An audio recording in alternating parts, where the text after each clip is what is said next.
I am Your Faces president. This is Noel. what grade are you in? I'm in first grade. Hi, I'm Tadashi Suzuki. I'm T's husband. And he's one of the hosts tonight also. Who are you? I'm Eloise, and I'm a 7th grader. Yeah, you've been going to school since kindergarten at Castelar. And that means I've been a parent at Castelar since then too. And we're these old trees in the forest, but the new growth would be Principal Lou down there. So we want her to say hi. Hi, everybody. Hi, boys and girls. I'm so glad you're able to come join us. It was super fun last time when we heard our last speaker, and I'm so excited for Wing Ko as well because he seems very cool, actually. So I can't wait to have some of that cool rub off on me. So really happy that you guys are here, okay? Thanks for having me. Okay, cool. Yeah, so the principal's on board. We got Tad ready to go. We have Wing waiting. And I want to thank Principal Lou for supporting, us doing these events, and also the teachers for sharing with their students. I hope a couple of them did anyway. Thanks to Wendy for making the slideshow that Eloise and I will mangle because we can't see the pointer, but we'll do our best. Thanks to T and the AC for the Zoom access. That's how we're broadcasting this to the world. And thanks to all of you for attending. I know, like I said, you had a whole week of school, you did back to school night, and here you are visiting. And I love it. I love that you support, your kids, your school, your family, and Chinatown. If any of you came last week, we had a raffle. And some of you who asked questions were entered into the raffle. Maybe Ms. Mai can hold up the hat, or maybe Noel will. And if you ask questions, using the Q&A button down there, we'll enter your name into the hat. And at the end, we'll pull it out. And the winners will get Castelar bandanas. Nice. Those are cool. Yeah, so please stay till the end. Tad, go for it. Cool. So while we are at distance, it's more important than ever to have fun, be inspired, and come together like this. We have more. We have a Halloween surprise coming up too, and some other fun things to participate and be a part in. And you can get links the same way you got this one, or you can go to facescastelar.org to see our calendar of events. And you grown-ups out there, you can go there to donate to support Castelar's music program since we can't do in-person fundraising events anymore. So, Wing, I can't believe, I think I met you in 96 or 97. Definitely 96. Yeah, because a band was staying at my house, Seam, and they were from Chicago. And you just moved to LA, and you were buddies with Paul, the sound guy, I think. Yep. And we became friends instantly. And Wing, he was making music videos and skateboard videos, and let's watch some of those. So, because not all of you know Wing, and let's check this out.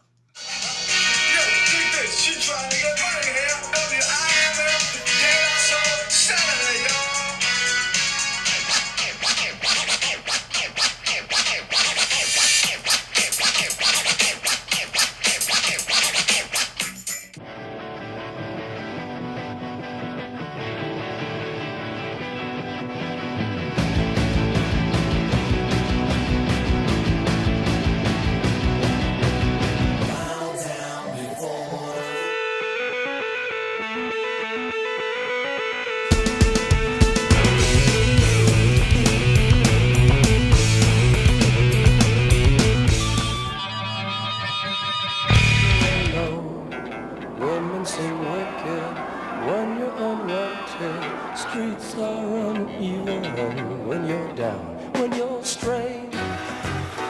Faces come out of the rain when you're strange.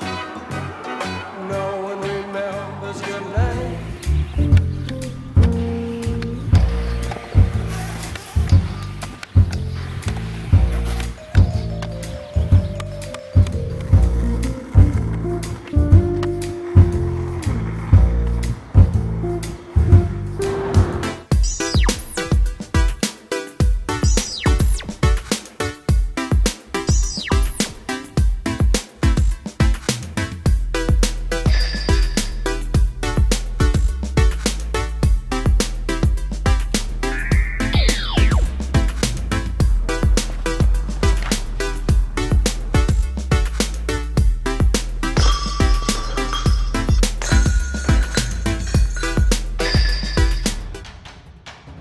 everything got canceled this year. There's nothing to skate this year. Because of COVID and the pandemic that we're going through right now, you know, we can't be close to each other. We can't even skate together. So I wanted to open my doors to other skateboarders.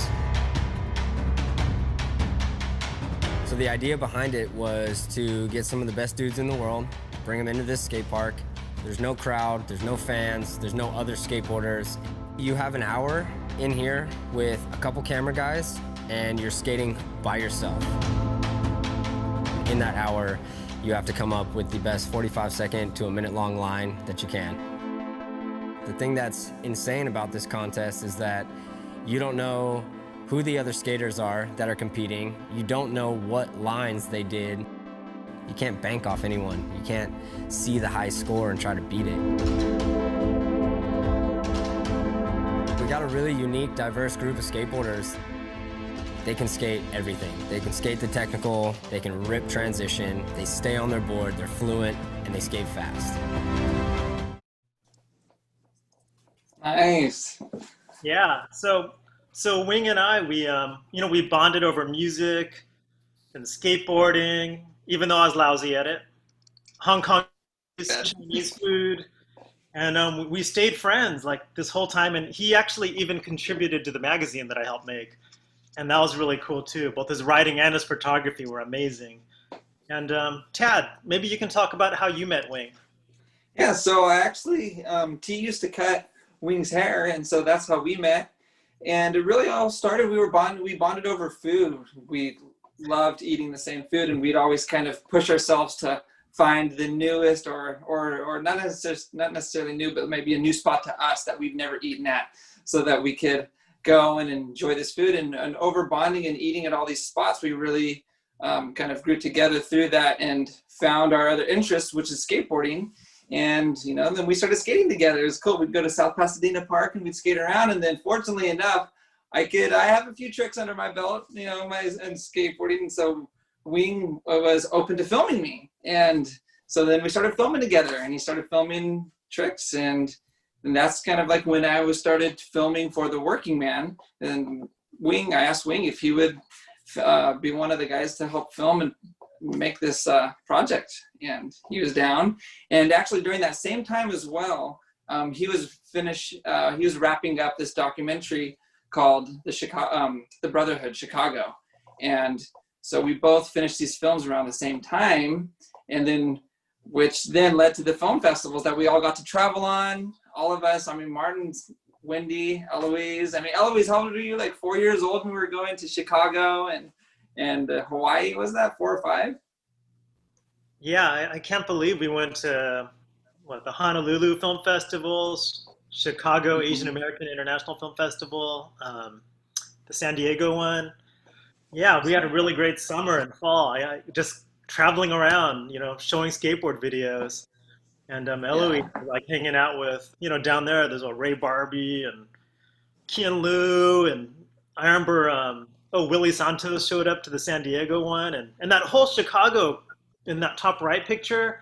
Oh man, it makes me teary when I see that, like Wing with his dudes all together again, you know, showing that. Yeah, it's an amazing photo. Really beautiful moment. We'll talk about that later. But here, we should move on with the interview. Here, and we'll stop sharing. And Eloise has the first question.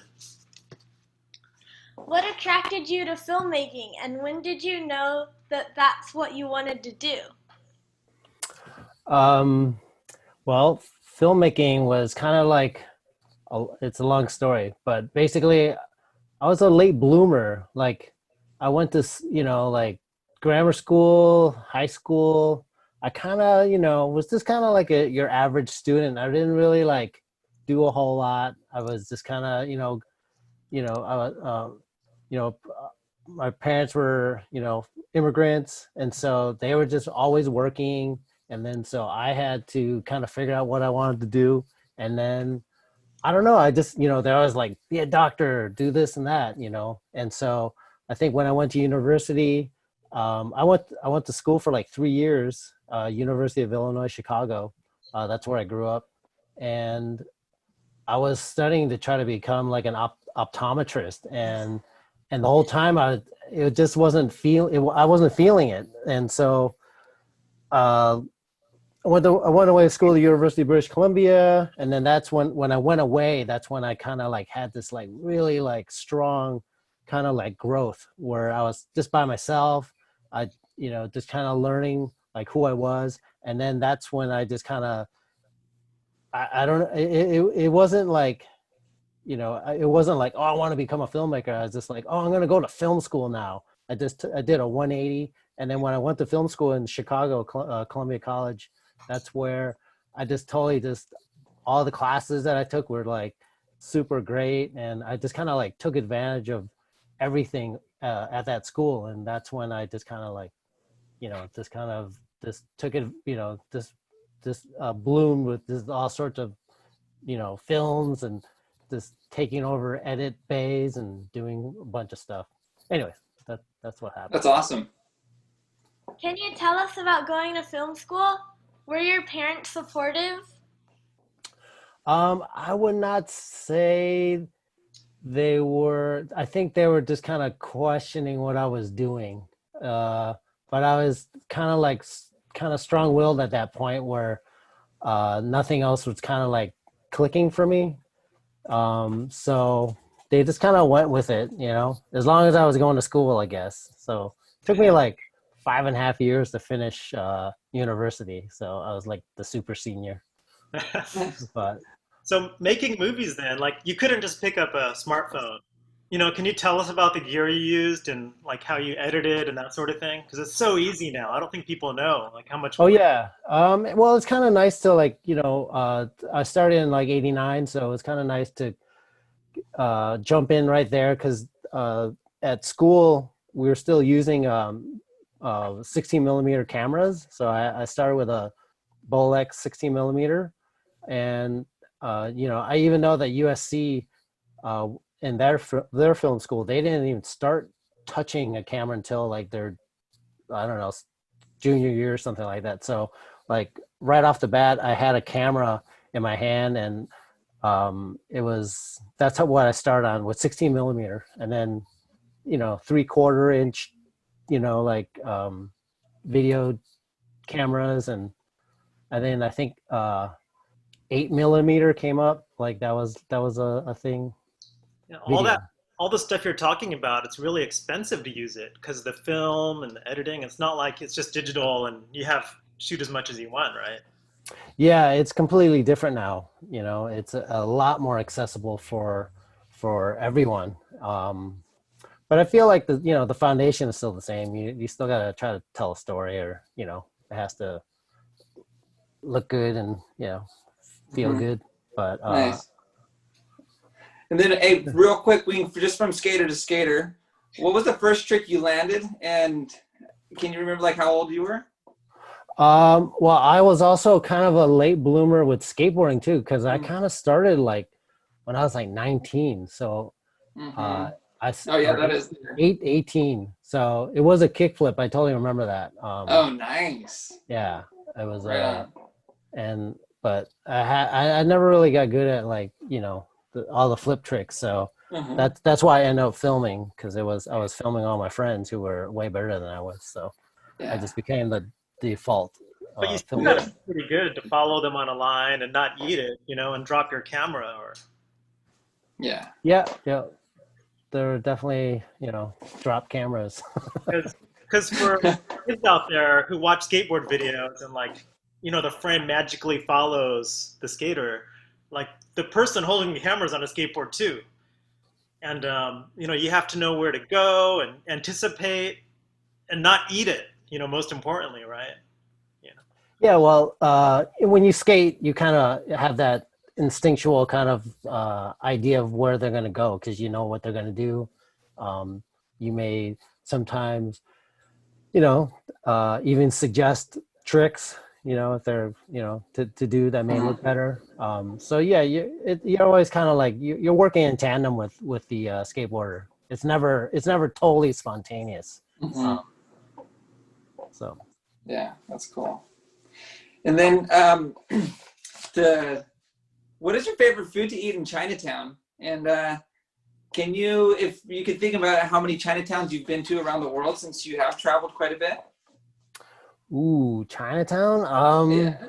Let's see. I mean, obviously, dim sum. I grew up in the north side of Chicago, and in Chicago, there's two Chinatowns. There's the original Chinatown, kind of on the south side, and then there's a new Chinatown, which was kind of near me in the north side. And so we would go there quite a bit.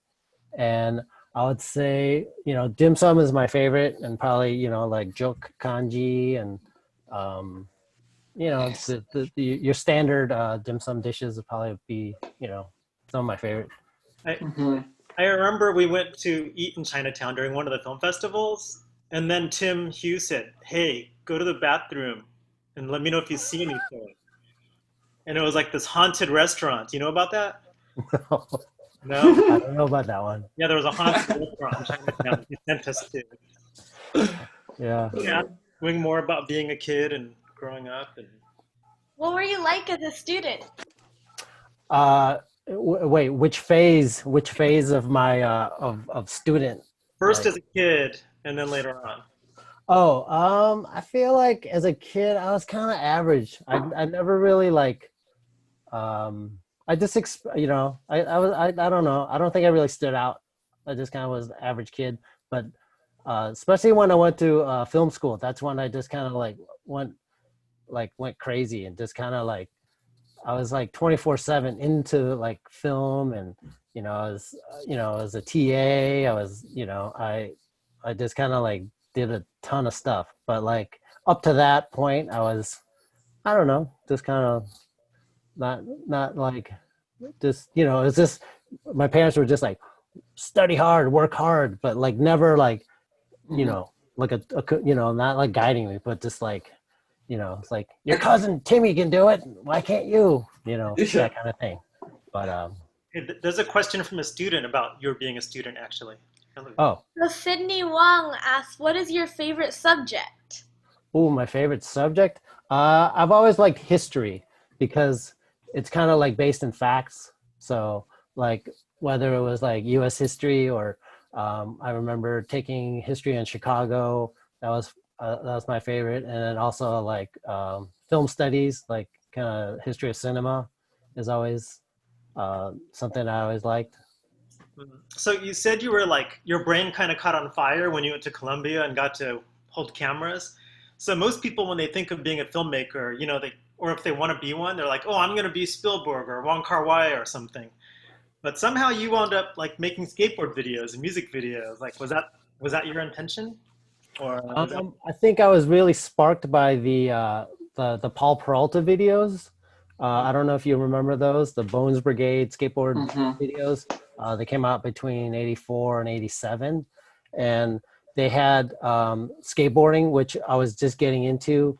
And then they also had like skits, and they were funny. And that kind of like, I don't know, that kind of like really got me excited about like trying to do something like that. So it was kind of like a real, like, just kind of like when I jumped into filmmaking in '89, it was just that type of stuff. And it wasn't Spielberg no, or any, it was definitely more like kind of pop culture. I was definitely influenced by like the skateboard world. That's what imprinted me the strongest. Nice. And then, Nate Wing, can you talk about working in and being part of action sports and like the music communities? Yeah, well, I guess since I got out of college, I've been freelancing. So freelancing is kind of, I guess I've tried holding down like 9-to-5 jobs, and it's not for me either. So I've always freelanced. I've always worked as an independent contractor, and Nice. I kind of build my kind of like my, I don't know, Rolodex of people who I work with just through networking and just being being who I am, just kind of like, I'm the guy who's going to like film, or I'm the guy who's going to like help your production.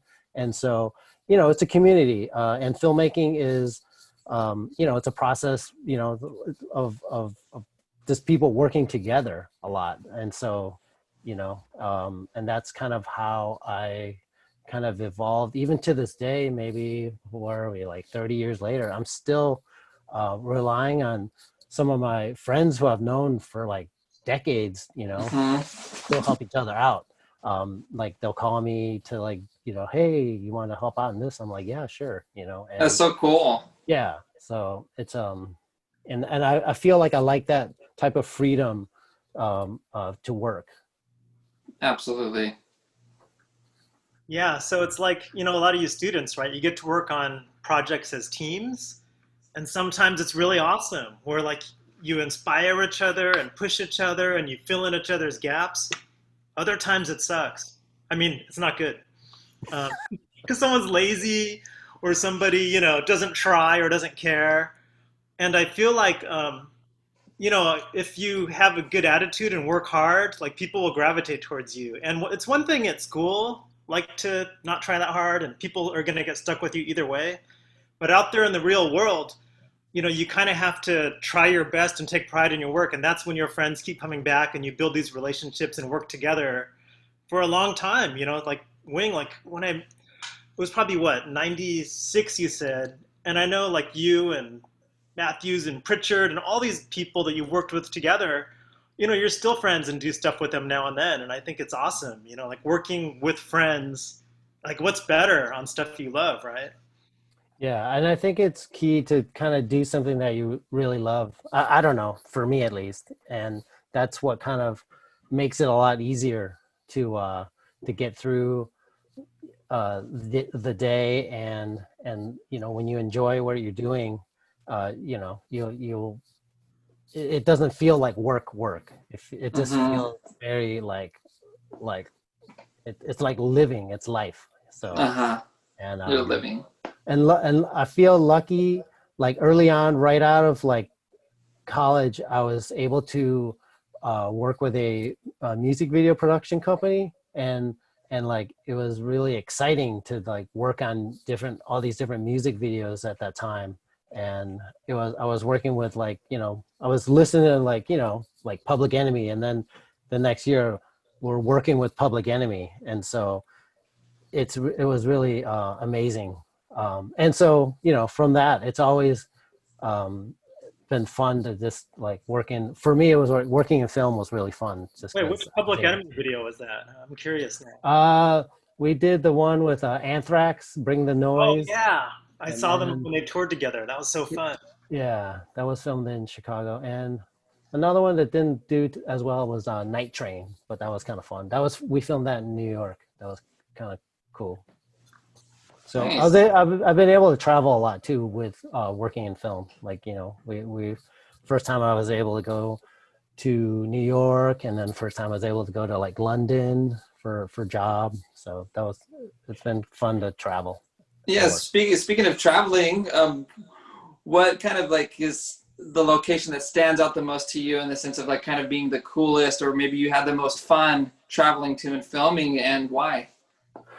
Oh, I mean, every place that we went to is such an experience, Like Mhm. I remember the first time going to New York, and you kind of see it in the movies and all that stuff, and Mhm. actually, like at that time, being there in the '90s, it was so fun. And then also, yeah, when I went to London, that was cool. Just experiencing, people, speaking with funny accents. And then I remember the chocolate being really good because they really have a Nice. sweet tooth. And so Cadbury, they always had like really good chocolates. Nice. And then their food wasn't as good at that time. It's kind of like uh, bar food, and I don't know. It wasn't. I think it's changed now. I think it's a lot better now.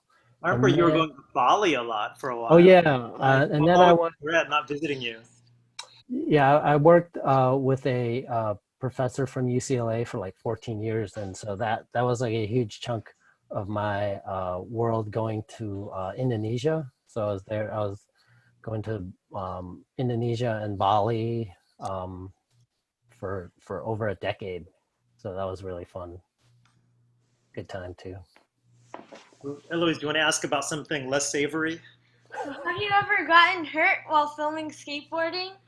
I've blacked out. I've gotten hit like filming, and the skater was like coming right at me, and usually he like turned, but this one time he was a little out of control, and he kind of like and he came right at me, and then I think he like pushed his palm into my forehead, and then my camera like flew out, and like I blacked out. That was, dude, that's rough. That's a bad fall. yeah, that was kind of fun. And then Kind of. and then, I mean, another time it wasn't skateboard related, but I was in Bali, and I was wearing a sarong, and we were like filming a ceremony, like a kind of a funeral ceremony. So I was like kind of running around, and I was in a sarong and flip flops, and I was carrying a big camera with a tripod, and I was trying to jump this like little trench, and with the sarong, I couldn't like jump that much, and then so I kind of fell, and then the tripod leg like kind of pinched my finger here, and then like the instant pain, just like I blacked out, and I fell and blacked out. Oh So no! Yeah. Oh my gosh! Thank goodness it wasn't worse.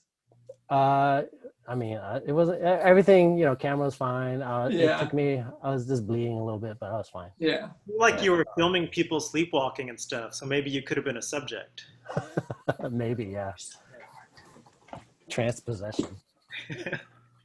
What are some aspects of your job that people might not know about?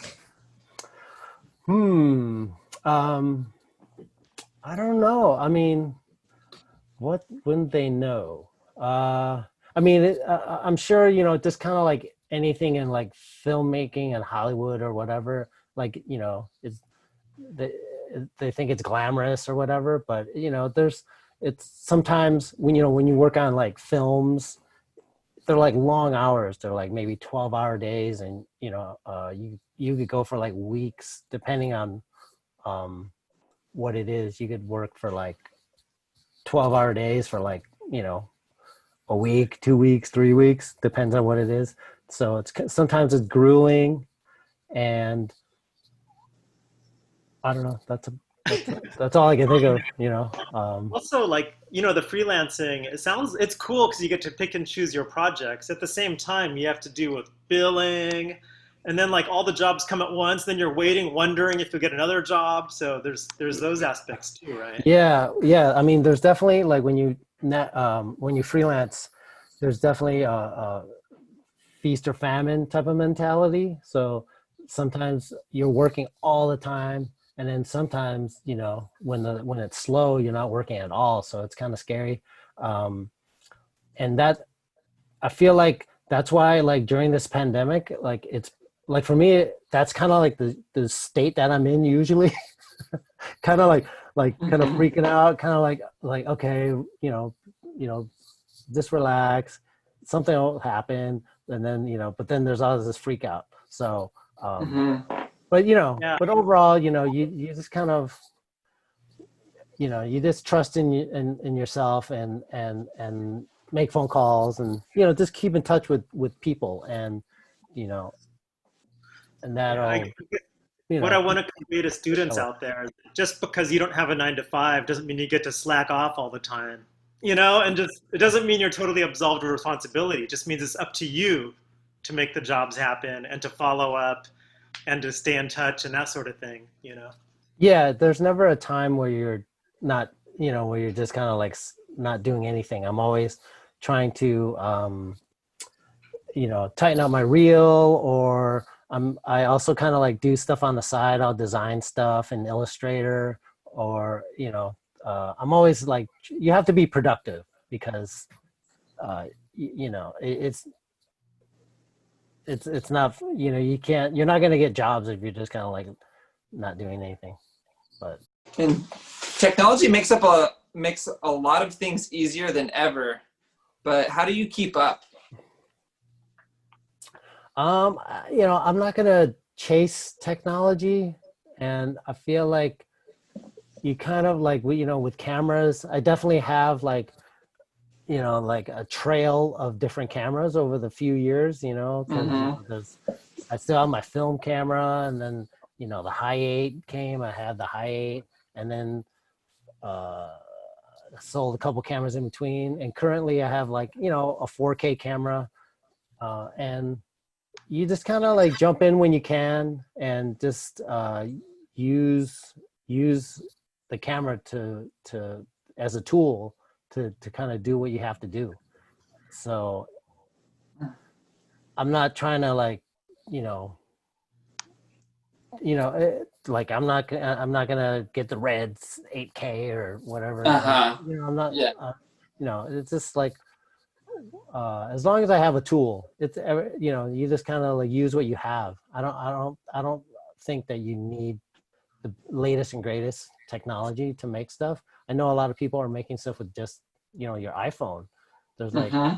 um, there's tons of people making stuff with an iPhone. So it's That's kind of definitely like kind of equal. Everyone's on even ground. Doing to do stuff. Yeah, that's true.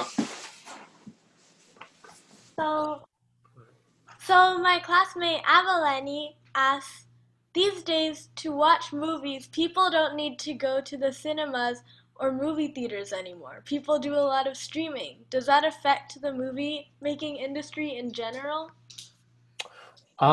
Well, I'm not in the feature film world, so it doesn't really affect me.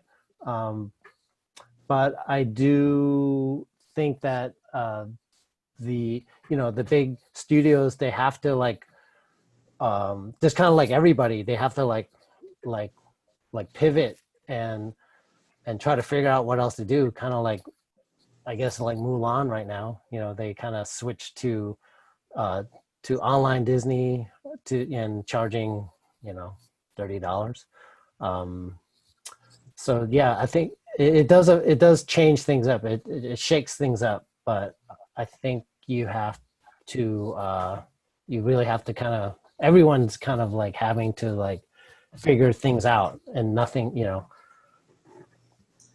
I like feel like skateboard videos and music before that even kind of transitioned to streaming way before movies did, because it was like that, right? Like no one would go to the like they would just stream it. They instead of buying DVDs, they would stream, and it's been like that for a long time in a lot of the Mhm. stuff you do, I think. Yeah, I mean, since I've known you, Martin, we've transitioned from VHS to like the VHS to the DVD, and now, even when Netflix was like, you could subscribe, and they would send you DVDs, and now Mm-hmm. Netflix is like full on streaming.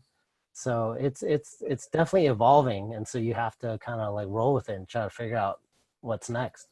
But I still have your basic training of VHS. I have all the on videos you gave me, so I still have that library. I'm a But do you Luddite. but do you have a VHS player? It bit the dust. Well, yeah, when Eloise's Popo has one, so Oh, really? Oh, watch it with her. oh man. Like It's kind I have all those tapes, but I don't have a VHS player or a DVD player. I have like tons and tons of old media.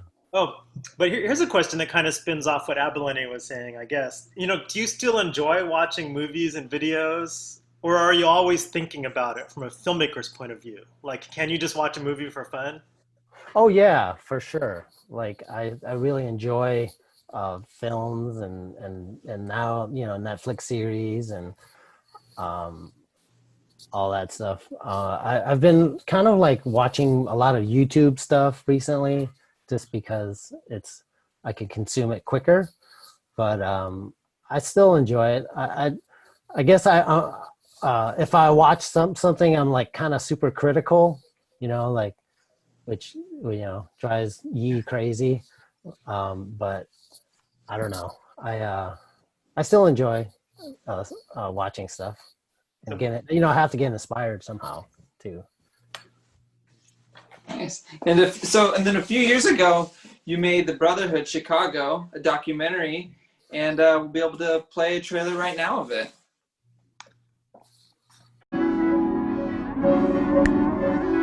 All right, my name's Jesse Newhouse. I'm 18 years old. Skateboard, have a good time, and that's the way I make a living.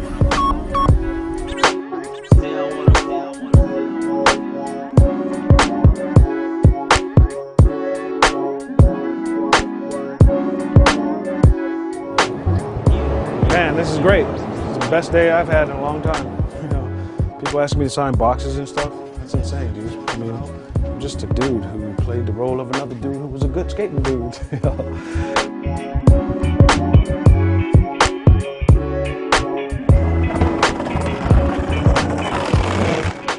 My full name's Eric Michael Murphy.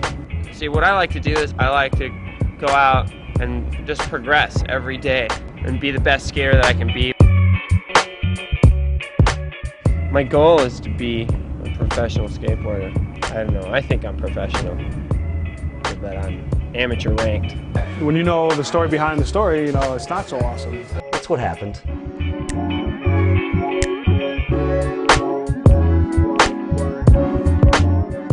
Cool, and so we even went to some film festivals together. And so can you tell us about that project and the experience with the Brotherhood? Wow. Yeah, well, The Brotherhood was a film that I initially kind of came up with when I was in film school, like in 89, 1990. And I filmed it, you know, I just kept filming over the years. And then I totally shelved it for like 22 years. And just kind of sat around. And then I think it was something that I've always wanted to do or wanted to finish, but it was just like there was never an impetus to kind of like get it done, just because, like, I don't know, I just never felt like, you know, it was like life just kept going and going and going. Like when it, you know, it just kind of kept moving. But I think Martin just kind of lit a fire. And it's like, hey, you know, I want to put together this film festival, and you want to make this film. You want to finish your film, and then that just kind of got me going over the, you know, over the course of, I think I finished it in like 2-3 months of editing. So that's how that kind of like got finished. And then, you know, we were able to like go to all these, you know, film fests with the film and the animal style thing. So that was cool. Yeah, we had some good teamwork going on there. Good push from everyone, right? We're all kind of pushing each other. It was awesome. Yeah. It was definitely a lot of energy from everyone. Also, I think back at that time in 2010 or so, the magazine I used to make finished, and you know, I was just kind of being a dad and hanging out, but that project really got me excited about being creative and, you know, working with friends and getting out there and reaching people again. And man, that was the best time. And then for us to involve our families in it, that was a really cool moment, like a real interesting turning point where I felt like, wow, I can do stuff on my own now. You know, it was really great working with Wing and Tad. So it's cool. Yeah, it was fun. You know, talking to students, telling them, yeah, you know, like you should just come up with projects and ideas. And when you talk about them with friends, you make them happen, you know, and then you just never know where they'll wind up. Totally. Yeah. It was just like you, Martin, it was just an idea, and you kind of just planted the seed in other people's heads to get them going, and then they got going, and then it just kind of grew from there. So it was very organic. And also at the same time, it's kind of like how, you know, I'm sure like in punk rock, you know, you just got to get things done. No one's going to do it for you. You do it yourself. And then, you know, eventually, if it's fun and original enough, you know, it'll just kind of like gain momentum, and, you know, and it's fun to get stuff. And it doesn't have to do with getting rich or famous or anything. It's just, you know, having a really fulfilling, exciting, interesting life, you know, with people you care about, doing stuff you love. Absolutely. And so you started off in skateboarding or filming some skateboarding videos, and then you transitioned in and you worked in so many different areas. And then I guess more recently you've been like even more heavily involved in the skateboarding scene and community, which is awesome and great. With some of the projects, the recent project like that, the Red Bull trailer that we showed on the video clips that you just did. What was that, like last month? You just filmed that, correct? Like 2-3 weeks ago. Yeah. Oh, yeah. So super recent, so cool. So has that skateboarding scene changed much since you were deep in it, like back in the day, or do you still feel like it's still the same raw skateboarding that you always kind of were introduced to? I feel like the skateboarding in 2020 is amazing. The skill level of some of these guys is just incredible. Like how they're able to kind of do things that I would never have thought could be done. Totally. And one thing about that Red Bull Solus project that I thought was really cool was that the format is like over the course of 2 days there were like a bunch of skaters were invited to skate for an hour at the skate park, Ryan Sheckler skate park, and there's no like warm up. They just kind of like showed up. They didn't know what anyone else was doing, and we filmed like their best 1 minute trick. And so to see the process of all these different skaters like kind of walk into the park and be like, oh wow, what am I gonna do? And see the process, how they handle it, in their heads, and all different skaters like approached it way differently. Mm-hmm. But the results were kind of like the same. They all like really got something really good. But I feel like it's almost like kind of like life too, like you don't always have to like do it this way. Like there's never one way to get to the finish line. And I feel like it was really cool to see all these, the different approaches to how they got to their 1 minute parts at the end. And, some of them were just like totally last minute. Some of them were very methodical, but it was always just fun to see the process. And I think also enjoying the process, and, and I always kind of compare skateboarding with like, lessons in life. And this was another like little like window that I saw that was like, oh wow, it's kind of like, it's kind of like how we're like living, and we're just trying to like do our thing, be successful or whatever we're trying to chase. And then, but it's different paths that we all get to, everyone has their own path to where they want to go. So Benji wants to know, do you like to skate? And Jacob wants to know, why do you film skateboarders? Do I like to skate? It was my life, from like 19 through probably like age 19 through 40. And yeah, so I love to skate. And what was the second question? Why do you enjoy filming skateboarders? Why do you like skateboarders? Oh, I mean, because I love skateboarding. So, it was nice. It just kind of came hand in hand. I was inspired by the Paul Peralta videos. So if you look them up, watch Bones Brigade, it's cool that you've actually worked a lot with Powell too. So to get to be part of that lineage is like probably something you never expected or dreamed of. Right? Oh yeah, like to kind of know Lance Mountain and Steve Cab and work with those guys, and know them, and they know who you are. It's amazing, because it's such a small world over there in the skateboard world. So. Okay, so now you're really into disc golf though. Oh yeah. I hurt myself skateboarding, so I haven't really been able to skate as much. So, but yeah, there's a sport called disc golf, and there's actually the course. There's a course in Elysian Park, right, not too far from Castelar, overlooking Dodger Stadium, and that's where I play the most. Oh, nice. Yeah. I didn't know there was a course over there. Yeah. That's Yeah. so cool. Hole 18 overlooks Dodger Stadium. So do you have any advice for kids who want to get into filmmaking? Yeah, I think maybe now you just kind of there's a lot of tools available. You can watch YouTube videos to kind of like, kind of figure out what you want to do, like what you want to make. If you want to make, I don't know, if you want to make get your own YouTube channel going, or if you want to do like a how-to, or you can use your phones now, and I think there's free software that you could download and then start your own YouTube channel and just see how it goes from there. I think that's. Yeah, I think a lot of it is just being motivated, right? To find out what you really like. When you watch a video, think about why do you like it? What makes it good? And then you pick up things from all the different parts and make your own style, sort of, right? Yeah, for sure. But the access is there, even when you're stuck at home, like all of us. Yeah, you could do skits. You could, I don't know if you could do magic. You could film your magic tricks or something. I don't know.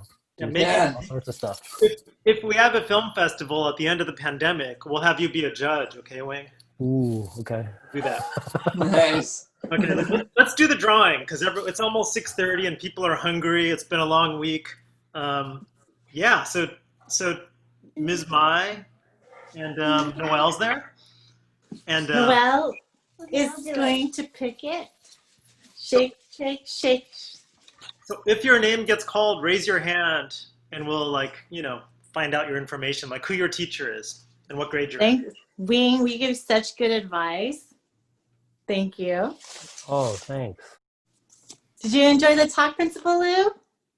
I think Wayne talked about a lot of like really good points, and one of them is just being, you have to still be hardworking. I think sometimes when people think about work, they go, okay, it has to only be a 9-to-5 job, but that's not true. And if you don't choose that way of working, you still have to work really, really hard. So I think boys and girls, I think that's a really great message. Follow your heart, find something that you really want to do, but whatever you decide to do, you still have to work really, really hard at it, because nothing ever comes to us when we're just sitting there and waiting for it, right? You really have to be active and proactive in doing your work. But sorry, I just had to spin that real quick. It's excellent. That was great. It's an amazing takeaway. I got the same message from it. I'm going to have to ask a really good question too next time, because I want a bandana. Principal, a good word for you. We should say bye. And yes.